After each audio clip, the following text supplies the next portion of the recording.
जी मैं 22 तारीख को वहाँ से अपने ससुराल से यहाँ अपनी भांजी का पता लेने आया था। वापसी जाने पे जी उसने कहा तू यहाँ क्यों आ गया, प्लानिंग से बैठे वहाँ पे गया तो क्यों आ गई है, इतनी बात पे कहा सुनी हुई। तो मैं बोला चल कोई बात नहीं, गलती होगी मैं नहीं जाऊँगा। तो इतनी ही बात पे मेरी साड़ी ने मेरी सास ने फोन करा और मेरी सुने, और जी मेरा साडू आया, मेरा साड़ा आया जी, उन्होंने मेरे को साइड में ले जाके बंदे जी सीधा मारने पीटने लग गए जी। मेरी कमर में भी लगे हुए और जी जांग में भी लगे हुए हैं और बैक साइड में भी लगे हुए हैं। वो इतनी गंदी है पूछो मत। मैं तो बहुत परेशान होती थी, मैं उनके बाद नहीं रहना चाहता। मेरे को वहाँ से जो छुटकारा दिलाओ और मेरे जो चाकू लगे मेरे को न्याय दिलाओ। और कुछ नहीं होता। ये जी मार रखा उन्होंने ही मार रखा, पहले तो बहुत बड़ी थी और ये देखो चाकू मार रखा जी, और बैक साइड में भी मार रखी है जी, बहुत ज्यादा मैं दिखा नहीं सकता।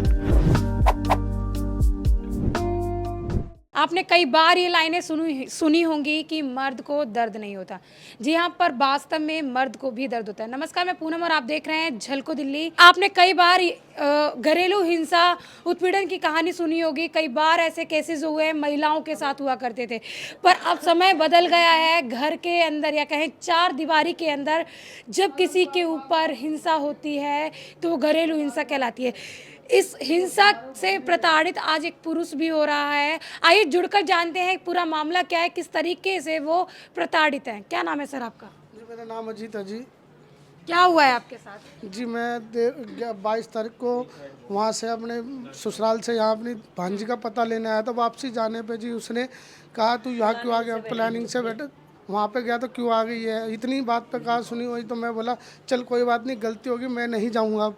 तो इतनी ही बात पे मेरी साड़ी ने मेरी सास ने फ़ोन करा और मेरी सुने, और जी मेरा साडू आया, मेरा साड़ा आया जी, उन्होंने मेरे को साइड में ले जाके बंदे आए जी सीधा मारने पीटने लग गए जी। अच्छा, तो आप अपनी पत्नी के साथ अलग, अपने माँ बाप से अलग रह रहे थे? हाँ जी मैं अपने माँ बाप से अलग रह रहा था जी। ये भी उसी की खुशी के लिए करा था मैंने।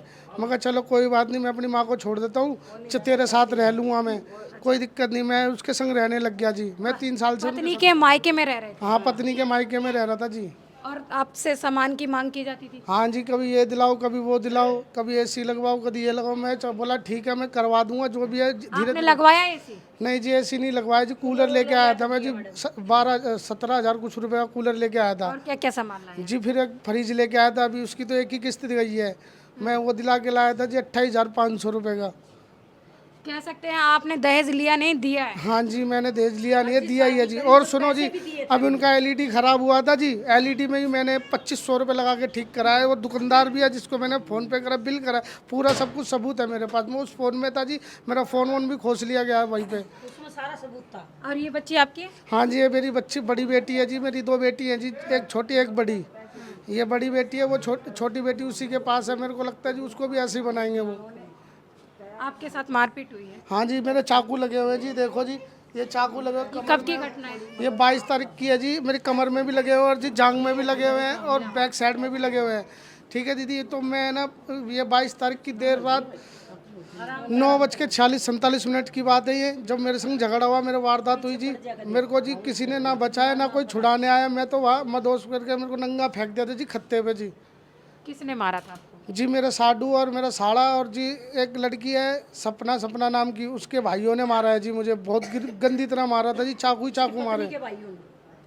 देखिए, घरेलू हिंसा अधिनियम एक्ट जो बना था 2005 में बना और 2006 में लगभग लागू हो जाता है, और ये इसलिए बनाया गया था ताकि महिलाओं को सुरक्षित किया जाए। पर कहीं ना कहीं आज जो है पुरुष भी प्रताड़ित हो रहा है, और कहीं ना कहीं पुरुषों को बचाने के लिए भी एक ऐसे एक्ट की ज़रूरत है जहां पुरुष लगातार अपनी पत्नियों के द्वारा प्रताड़ित होते हैं। प्रताड़ित करने का ताने मारना हो गया, उनके बुजुर्ग माता पिता को उनसे अलग कर देने की बात हो गई, या पति के सामने लगातार बच्चों को पीटा जाना भी घरेलू हिंसा के अंदर आता है। लगातार इस तरीके की घटनाएं जो हैं इनके साथ भी घटित हुई। इन्होंने अपनी पत्नी के मायके में सामान भरवाया, अपने बुजुर्ग माता पिता को छोड़कर पत्नी के मायके में बसते हैं, फिर वहाँ पर भी इनके साथ मारपीट होती है। और आज नौबत यहाँ पर आ गई कि इनका जो तलाक होने की बात कह सकते हैं, ये तलाक देना चाहते हैं अपनी पत्नी को, और ऐसे में वो तलाक नहीं देना चाहती।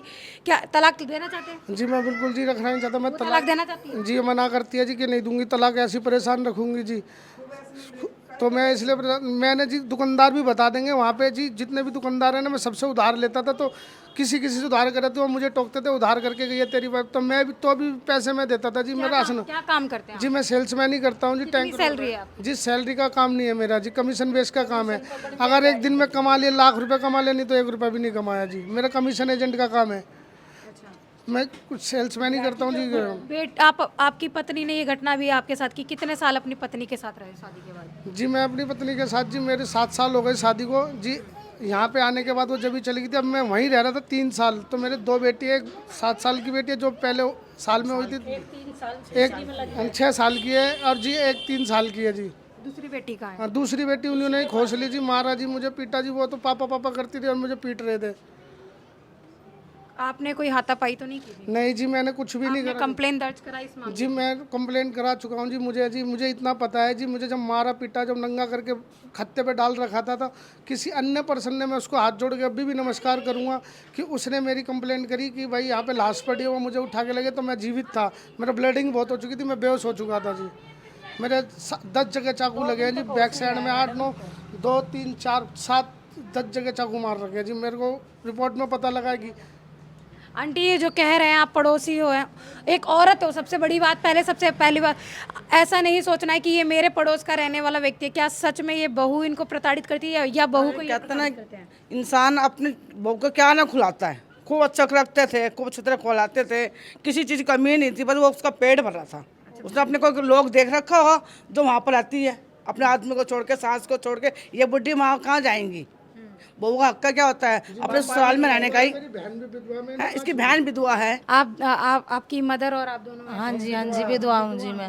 अच्छा, हाँ जी। तो क्या कारण रहता था? अक्सर आपसे कभी झगड़ा होता था? मेरे से झगड़ा, मैं तो कभी बोलती ही नहीं थी, वो बोलती रहती थी, मैं चुप रहती थी। मैं तो सुबह 6 बजे निकलती थी काम पे, 4-5 बजे मैं घर से काम पे से आती थी। जिस दिन मैं घर रहती थी उसके साथ सारा काम करवाती थी, बर्तन झाड़ू पोछा। मैं क्या बोलूँ, मेरे पड़ोसी से ही पूछ लो कि एक काम वो करती थी, 2 काम मैं करती थी। अक्सर ऐसा होता है कि ननद भाभी की घर में बनती नहीं हुई, यही कारण है? मेरी मैं तो उसे कभी तू भी नहीं हुई, वो बोलती थी मैं सुनती थी, क्योंकि मैं मजबूर थी। मुझे मायके के ले आओ और कहीं जाना नहीं था। मुझे पता था कि मैं इससे लड़ाई करूंगी तो मैं रहूंगी कहाँ। मेरी एक छोटी बेटी है, मैं इसके सारे अपने मायके में पड़ी अपने भाइयों के साथ। वो यूँ चाहती थी कि ये भी निकले, सारे निकले, सब निकले और सब कुछ मेरे हाथ में आ जाए। आपके ससुराल में कोई नहीं है? मेरे ससुराल में सब कुछ है, लेकिन मैं ससुराल वालों ने घर से बाहर निकाल रखी हूँ, उसको सारी बातों का पता है। जब मेरे घर वाले ख़त्म हुए थे वो साथ थी उस समय पे, वही मुझे कह के लाई थी चलो दीदी। जब मैं अपने ससुराल से उसके साथ आई थी, आने के बाद उसने मेरी बहुत ज़िंदगी ख़राब करी है। 4 बातें वही सुनाती थी, मैं चुपचाप सुनती थी। भाभी खुद आपको अपने आपके वहाँ से लेके आई है कि चलो जब ये रखना नहीं चाह रहे तो तू मेरे साथ चल, मैं रखूँगी। तो मैं काम पे चली जाती, मेरी बेटी किसी बूंदी बिरान माटी गिरा करती, इस तक सौतेलापना दिखाया करती, ना इसका दूध ना पानी ना लेना ना देना। और मैं उसके आगे तक गए, उसके सारे काम आगे तक, उसके कपड़े तक भी मैं धोती थी, निकाल के धर देती, दीदी धो देना। मैं कोई नहीं धो दूँगी, धर दे। मैं मजबूर थी, मैं किस जाती। मेरे को तो मेरी माँ का घर या ससुराल, बेटी का तो मैं खुद अपने हाथ से कपड़े धोती थी, उसके भी, ये दोनों भाइयों के, माँ के। मैं उसको तंग नहीं करती थी। मैं कहा कोई बात नहीं, जैसे गाड़ी चल रही है चलने दे, ये जैसे बसाना चाहती है बसाने दे। वो फिर भी हमारे बारे में नहीं सोचा उसने। हमने तो उसको ना ये सोचा कि कभी आपकी सास ने ससुर ने नहीं रोका बेटा ऐसा मत करो, घर बिगड़ जी मेरा ससुर तो है नहीं, मेरी सास तो मेरी सास ने दूसरा आदमी कर रखा है। मेरा ससुर मरवा दिया था उन्होंने, वो शुरू से ही उससे सेटिंग वेटिंग थी जो भी थी। आपकी अरेंज मैरिज थी, लव मैरिज? मेरी लव मैरिज थी जी मैडम जी। मैंने हाँ जी, तो आप ये पूरी जानकारी पहले नहीं रखते थे? जी मेरे को पूरी जानकारी होती तो मैं शादी क्यों करता मैडम जी। जब तो शरीफ बन के बात होती है, मुझे शादी ही नहीं करते, हम क्यों सर देते। अब मेरी सास है ना, घंटा घर पे नौकरी करती है विनोद एसआई के पास, वहाँ पे घंटा घर पे सरकारी नौकरी, वहीं पे उसका वो है राजेंद्र, जो उसका दूसरा आदमी कर रखा है।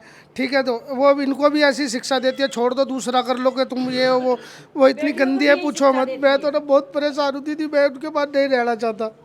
मेरे को वहाँ से जो छुटकारा दिलाओ और मेरे जो चाकू लगे हैं मेरे को न्याय दिलाओ। कुछ नहीं देता। ये जी मार रखा उन्होंने ही मार रखा, पहले तो बहुत बड़ी थी और ये देखो चाकू मार रखा जी, और बैक साइड में भी मार रखा जी बहुत ज़्यादा, मैं दिखा नहीं सकता। देखिए साफ तौर पे देख सकते हैं कि इस तरीके से व्यक्ति प्रताड़ित है अपनी पत्नी के द्वारा। देश की राजधानी दिल्ली हो या देश हो, लगातार पत्नियों के द्वारा प्रताड़ित पतियों की संख्या बढ़ती जा रही, पर अभी तक ऐसा कोई कानून नहीं बना जो घरेलू हिंसा या जो पतियों के खिलाफ जो हो रही है घरेलू हिंसा, उस पर कोई एक्ट नहीं बना, कोई अधिनियम नहीं बना जिसके खिलाफ पत्नियों पर भी कार्रवाई की जा सके। पर अभी लगातार आप तस्वीरें देख सकते हैं कि इस तरीके से इस पति को इसकी पत्नी के द्वारा पीटा जाता है, उसकी पत्नी की भाइयों के द्वारा, बहनों के द्वारा इसको प्रताड़ित किया जाता है, पीटा जाता है, पैसों की डिमांड की जाती है और इसको कहा जाता है अपने माँ बाप को छोड़कर उसके मायके में रहे। ऐसे में जब ये पुरुष अब बीवी के मायके में भी रहने लगता है, उसके बाद भी लगातार प्रताड़ित किया जाता है। कभी किसी बात को लेकर झगड़ा तो कभी किसी बात को लेकर झगड़ा। आप साफ तौर पे देख सकते हैं, ये बता रहे हैं कि ये विडो इनकी मदर है और एक विडो सिस्टर है। परिवार में देखा जाए तो 3 बड़े सदस्य और 2 छोटे बच्चे हैं, फिर उसके बावजूद भी घर में रहना बहू नहीं चाहती। ऐसे में जो परिवार है अब बहू को रखना भी नहीं चाहता और ये तलाक की मांग कर रहे हैं ताकि उनका बेटा जो है इस तरीके की मानसिक शारीरिक रूप से प्रताड़ित ना हो सके। क्या कह रहे हैं मैम? मैं बेटा कहाँ से लाती, उसको तो दूसरा ढूंढ रखा उसने, तो मैं कहाँ से लाती मेरा बेटा। मैं वैसे भी दुआ हूँ। और उसने जब मेरे बेटे का हल्दी उल्दी लगी, उसने पैसे की मांग करी कि मैंने कहीं से पैसे ले रखे, हाँ कर रखी थी। हमारे पैसे वाले ने मना कर दी शादी जब इसकी की, जब मैंने उसको पैसा भी दिया। पूरा जो मामला है मंगोलपुरी थाने का है, पर परिवार जो है, लड़के का परिवार जो है प्रेम नगर में रहता है, पर पुलिस ने कोई खास कार्रवाई नहीं की है। अभी तक उस महिला यानी कि इनकी पत्नी के खिलाफ कोई एक्शन नहीं हुआ, उनके परिवार के खिलाफ कोई एक्शन नहीं हुआ। व्यक्ति को गंभीर रूप से चोटें भी आई हैं, बताया जा रहा है कि जान का खतरा भी था। और इस वीडियो को ज़्यादा से ज़्यादा शेयर करें। इसके साथ ही देखते रहें झलको दिल्ली में। कैमरामैन नरेश के साथ पूनम।